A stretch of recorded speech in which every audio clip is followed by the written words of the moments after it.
जय श्री राम प्रेमी भक्तजनों, ध्यान करने वालों के लिए कुछ बहुत ही महत्वपूर्ण बातें, क्योंकि बहुत से मनुष्यों की ये शिकायत रहती है कि हमारा ध्यान लगता ही नहीं है, ध्यान करने का मन ही नहीं करता, और अगर ध्यान करने लग जाते हैं तो तुरंत ध्यान टूट जाता है। मतलब तो इन बातों का आप ध्यान रखेंगे तो निसंदेह आपका ध्यान लगेगा ही नहीं, आपका ध्यान से उठने का मन करेगा ही नहीं।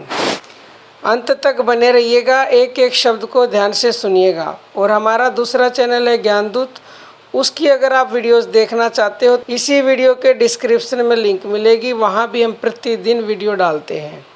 और अगर आपको ये नहीं पता कि ध्यान कैसे लगता है, ध्यान क्या होता है, तो इसी वीडियो के डिस्क्रिप्शन में उस प्लेलिस्ट का लिंक है, ध्यान नाम की प्लेलिस्ट है, तो वहाँ से आप वो वीडियोस देखना। पहले ध्यान के समय अगर आप भगवान की लीला, गुण, रहस्य और प्रभाव की ओर ध्यान रखेंगे तो ध्यान में एक विचित्र मधुरता मालूम होगी। प्रभु अवतार लेकर जो प्रेम की लीलाएं करते हैं वे सभी आनंदमयी और दिव्य हैं। वह लीला जिससे रोम रोम में प्रेम छा रहा हो, ध्यान के समय चित्त में उतर जाए तो फिर उस ध्यान को छोड़ने की इच्छा नहीं होगी।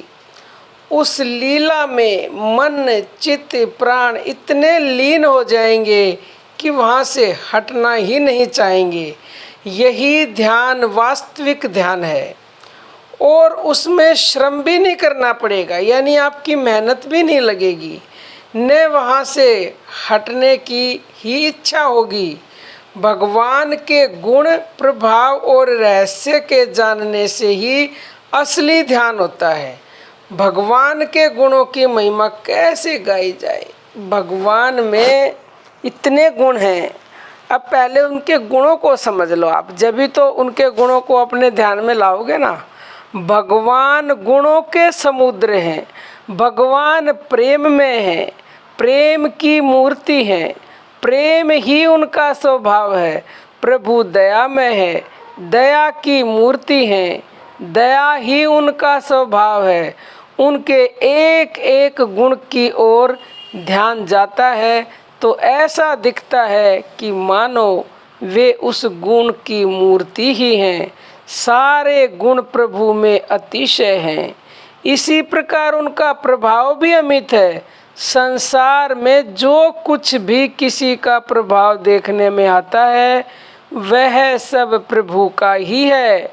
अग्नि में जो दायिका शक्ति है, सूर्य में जो प्रकाश है, चंद्रमा में जो शीतलता तथा पोषण शक्ति है, वह सभी यदि इकट्ठी कर लें तो प्रभु के प्रभाव के एक अंश के समान भी शायद ही हों। भगवान ने गीता के 10वें अध्याय में अपनी विभूति का वर्णन करते हुए अंत में कहा है, जो भी विभूति युक्त अर्थात ऐश्वर्य युक्त, कांति युक्त और शक्ति युक्त वस्तु है, उसको तू मेरे तेज के अंश की ही अभिव्यक्ति जान। तो प्रेमी भक्तों, प्रभु के संकल्प से सारा संसार होता है और उस संकल्प के ना रहने से ढह जाता है। प्रभु के संकल्प मात्र से असंख्य जन्मों के महापापियों के भी सभी पाप एक क्षण में भस्म हो जाते हैं। प्रभु के संकल्प से क्षण में सारे संसार का उद्धार हो सकता है।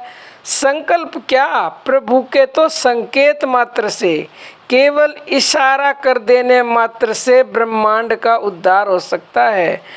तो ध्यान करते समय आप इन सभी गुणों का, लीलाओं का, भगवान के प्रभाव का ध्यान अपने मन में रखेंगे ना, तो आनंद में विभोर हो जाएंगे और एक पल के लिए भी भगवान का ध्यान, मतलब ध्यान से हटने की आपकी इच्छा ही नहीं होगी। तो इन बातों का विशेष ध्यान रखें और ध्यान में डूब जाएं, भगवान के ध्यान में आनंद मग्न हो जाएं। मैं कहती हूँ आपका उठने का मन करेगा नहीं। आप सोचोगे गोता लगाते रहें और आनंद लेते रहें। तो प्रेमी भक्तों, आज के लिए इतना ही। जय श्री राम।